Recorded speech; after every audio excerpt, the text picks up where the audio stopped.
there's a way to make an entrance. This is my destiny. It was now a conspiracy of witches. Download Veely today.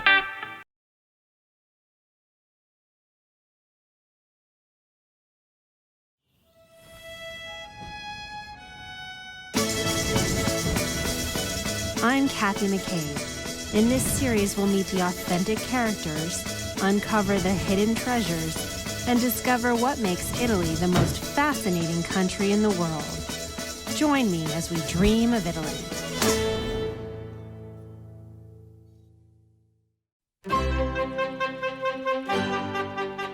It took a perfect storm of brilliance for Florence to change history and give birth to the Renaissance, a movement bringing humanism and realism to every area of life, especially art and architecture. And ever since, the world has been coming here, travelers and expats alike, all trying to soak in the magic that is Florence. Where Michelangelo sculpted his David, a young Da Vinci imagined the impossible, and where Brunelleschi built his dome.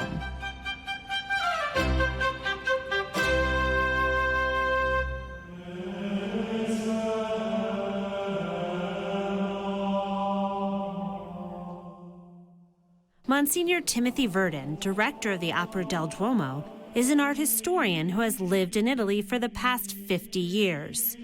For 500 years of its existence, Florence had one major artistic project, which was, when Florentines want to say that something takes an enormously long time, they say it's as long as the Opera del Duomo, as the building of the cathedral.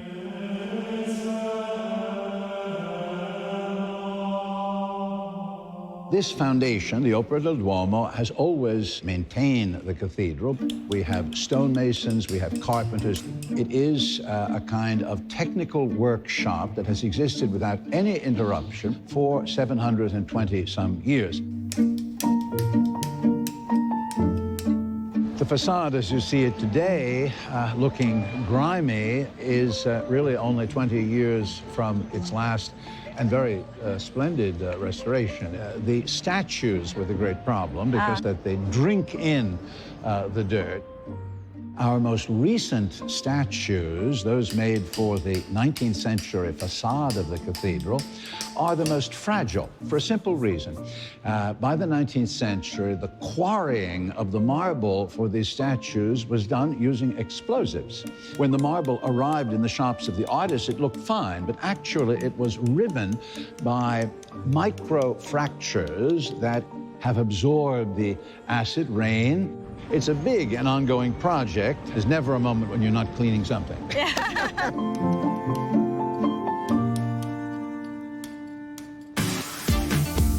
I'm lucky to get very special access to see the restoration up close and personal with Marcello. Oh, I got the hat! I've been crowned. Marcello. Aspetta, okay. Do I look cute? See? Molto carino. See. So, you know, Florence is actually known for fashion in addition to art, and I'm experiencing some of it today.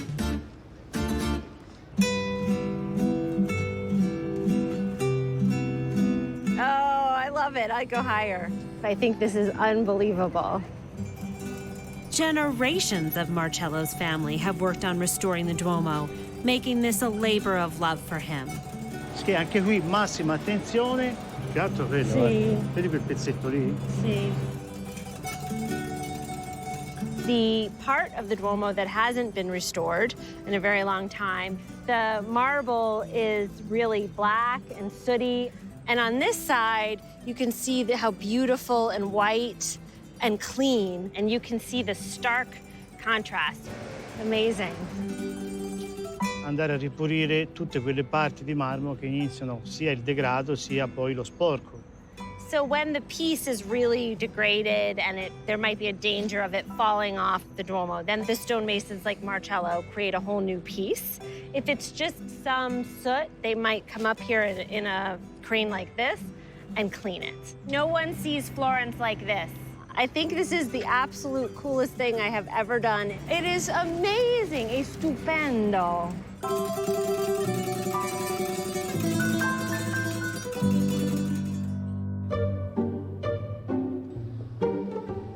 many forms of art are being brought back to life here in Florence.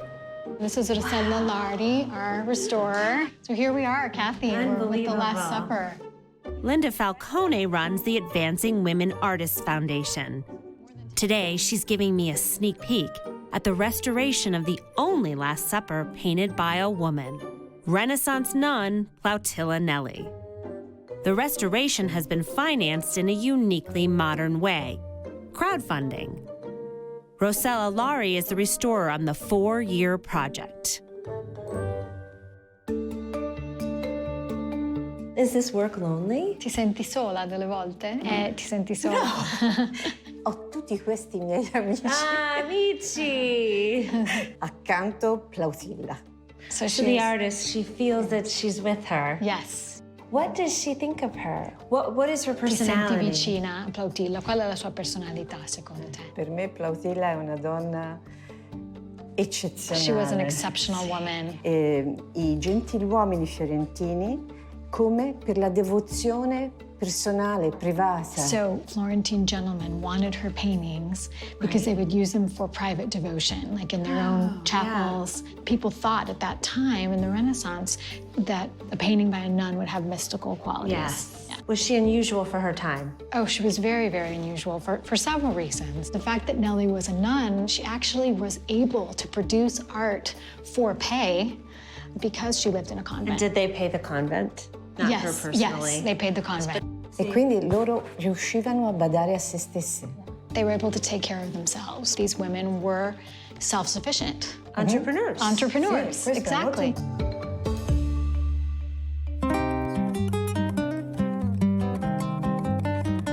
She was also really, really important because of the size of her works. So this is unusual. Oh, this is really unusual. Because women in history, for about 400 years of history, though they were practicing art, they were doing small scale, and for them to tackle religious themes, and particularly Last Supper, was really incredible. Sì, ed è anche molto importante perché è la prima donna che si firma, c'è la sua firma sul dipinto. So she's the first woman to put her name on it? Yes.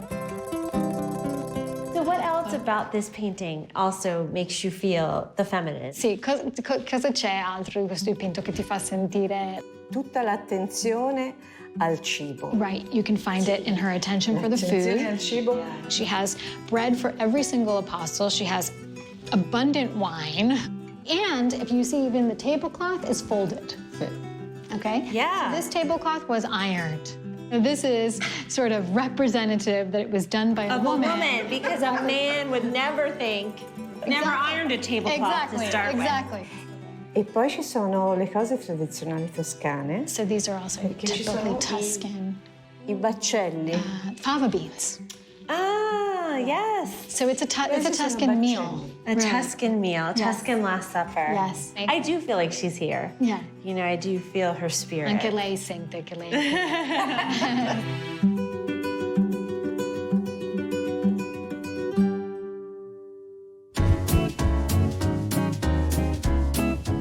I can't visit any city in Italy without checking out the local market. My friend Judy Francini, who has lived here for 30 years, is taking me to lunch at Florence's Mercato Centrale. The tripe is probably the most famous street food of Florence. What exactly is tripe? Cow's stomach. Lampredotto is the one that actually is what they make the street food out of, the sandwich. I've never seen it anywhere else except for Florence. I was vegetarian and I eat this. Wow.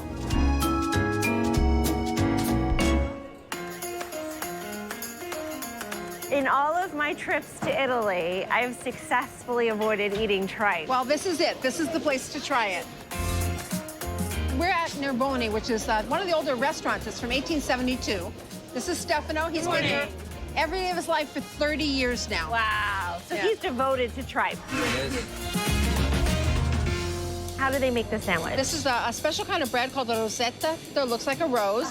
Then he'll slice the lampredotto really thin, almost like a shaved beef. Kind of like fettuccine in nice little slices. See how delicate that is? Yeah. Looks extremely juicy. And then he'll put chili sauce, salsa verde, which is parsley, capers, anchovies, olive oil. And I have him dip the top in the broth. Okay, that sounds delicious. Great. My mouth's watering. Okay? Okay. Good luck.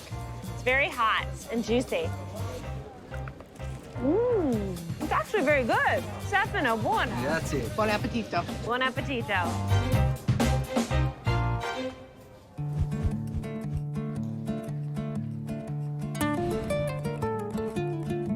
Alessandro Dari is a jeweler in the San Nicolo neighborhood, an area filled with artisans. His family has been making jewelry since the 1600s. A Firenze siamo artisti dal 1630. La bottega l'ho aperta io, penso che sia un dono. È proprio il desiderio più forte della vita di farlo. E non posso non farlo, è più forte di me. All of your pieces have a meaning, a spiritual story. Sì, tutta una storia. Si muoveva molto The lentamente. Wheel of Time. This one, the Flying Woman. Poi siamo passati ai castelli. See, oh, the castles, of course. Camelot è quello più... Camelot. Palazzo Vecchio si muove. It moves. Very unusual. Now that's a souvenir. So people who buy these rings, do they wear them or do they display them in their house? Le due cose, indossano il gioiello oppure lo tengono anche in una teca. Sì, bellissima.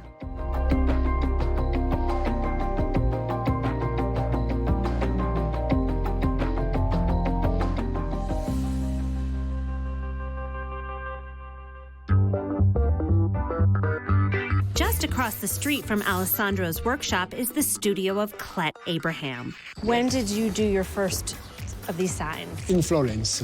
For the better part of a decade, Clet has been altering street signs with vinyl stickers. But now I hear that you do this all over the world. Yes, I travel a lot, yes. And I go one time in US, just in New York. Everywhere in Europe, I can find people in the street who love my work. They support me. Now, of the basic sign that you work with, do you have one you prefer?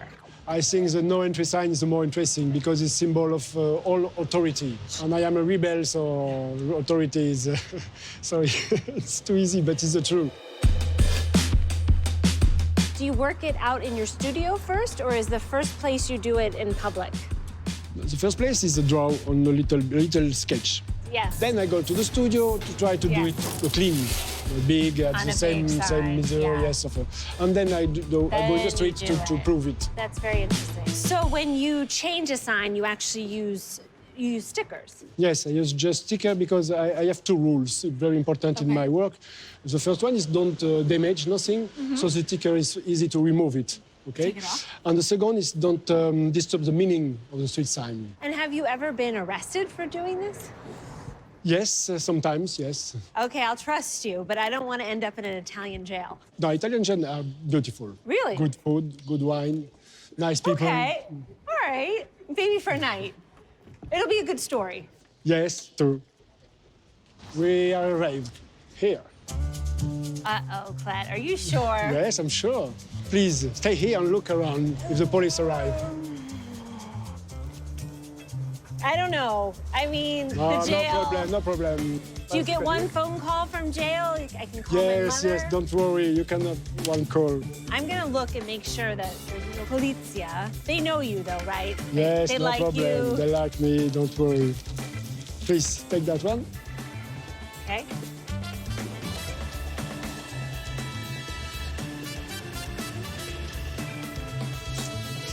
Looks pretty good, you know, if you're gonna do that to a sign.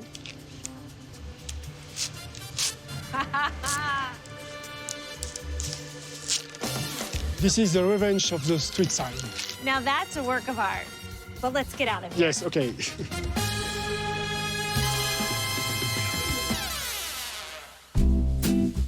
All of the art is not only on the walls in Florence, some of it is in the kitchen. A perfect example, Osteria di Giovanni. My old friend Giovanni and his daughter Caterina are going to teach me to make a simple local dish. Giovanni! Buongiorno! Buongiorno, benvenuta. Sono molto felice di cucinare con te. Io. So, Caterina, what are we going to make today? We're going to make ribollita. It's a century-old vegetable soup. And your father's going to show me how to do it? Absolutely, yes. Have fun. Thank you. Andiamo. Andiamo, Prima. guarda. Te ti metti qui. So the onion. Onions. So we had carrot, potato, kale, cabbage, Celery.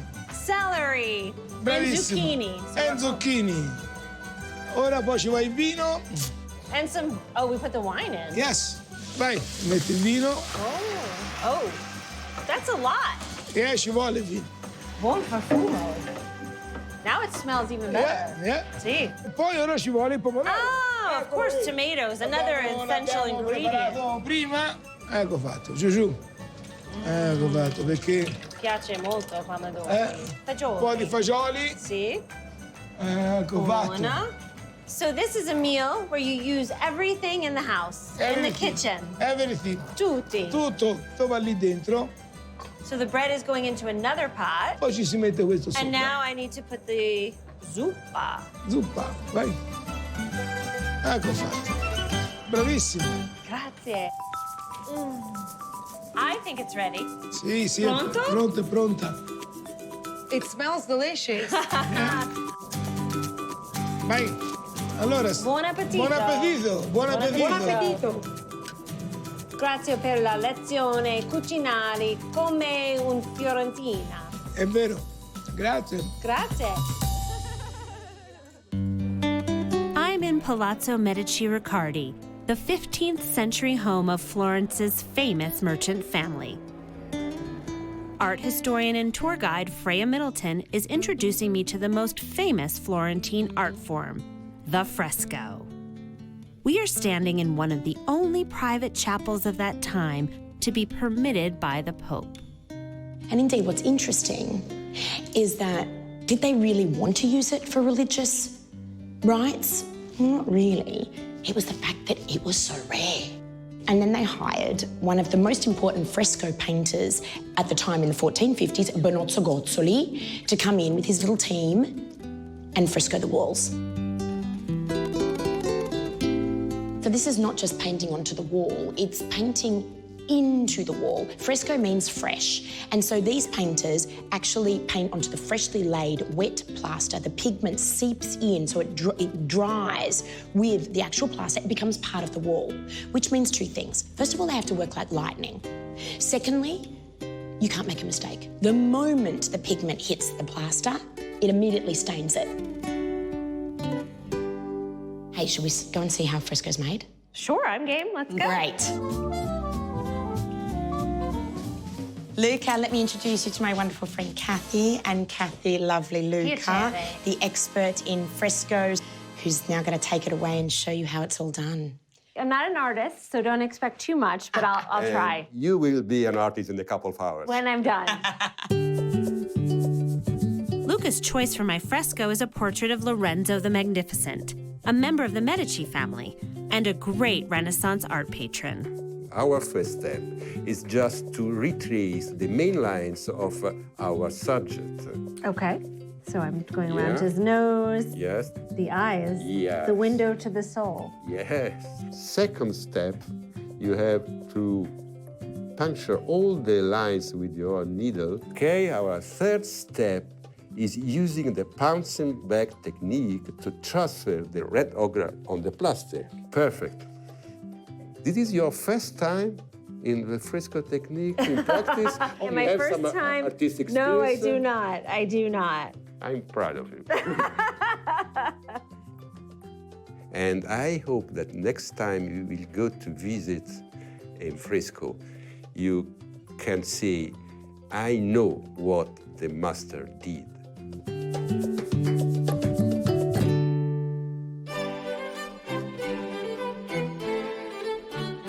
Allegra Antonori has invited me for a glass of wine in her ancestral home, a palazzo originally purchased from the Medici family. So, Allegra, your family has a very long history in Florence. Yes, absolutely. We date back to 1385, so it's over 620 years old, and the second oldest wine family in the world. Spectacular. It took us 26 generations, but now we... You're getting it right. We're getting it right. Another fascinating part of your story is that it's you and your two sisters that are now carrying on the family tradition, which is somewhat unusual in Italy. Yes, it is very unusual, but there was nothing else to do because my father had 3 daughters, and at that time in Italy, daughters were supposed to work. They were supposed to marry, so it was still, a little bit the old tradition and the old mentality. What is the relationship between the Antonori family and Florence? Well, it's such an old relationship because we had very, very, very strong link to the Medici family and also to this town. So you don't only come to Florence to see the beautiful art, and the beautiful architecture, but also because wine and food are part of our culture.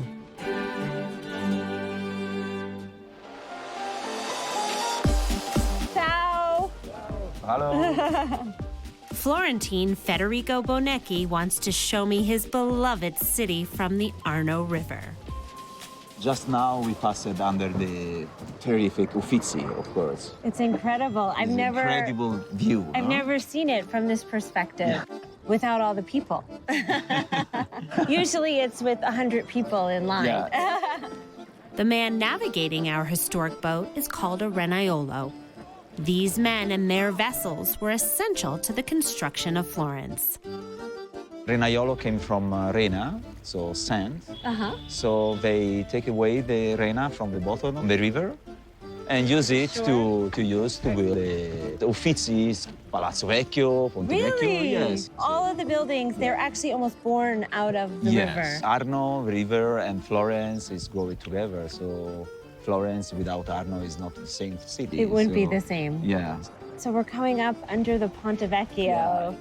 Completed in 1350, the Ponte Vecchio, an enduring symbol of Florence, survived both World War II and the devastating flood of 1966. It's just so cool to see it like this. It's incredible. Isn't this, I know, even as a Florentine, you've lived here your whole life, you're like, wow. This is a great moment.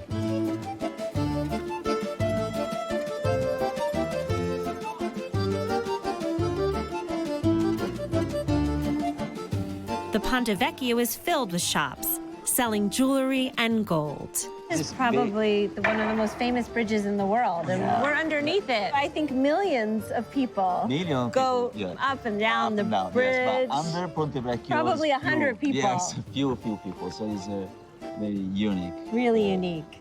It's crazy. It's crazy. That's the only word for it. What's upstairs? This is Basarian corridor. The enclosed passageway on the top of the bridge is now used by the Uffizi Museum to display self-portraits. But it was originally built by the Medici to connect the Palazzo Pitti to the other side of the river. In this way, the Medici family can walk from their home to their office and Palazzo Vecchio without walk on the street. Totally private. Yeah, totally private. It's very exclusive. The family also changed the original shop tenants. They were the butcher. So the butchers. Butchers. Yes. But there was smell. Oh, right. Yeah, and so it must have been awful. Yeah, and so the Medici family decided, okay, no, take away and instead made gold.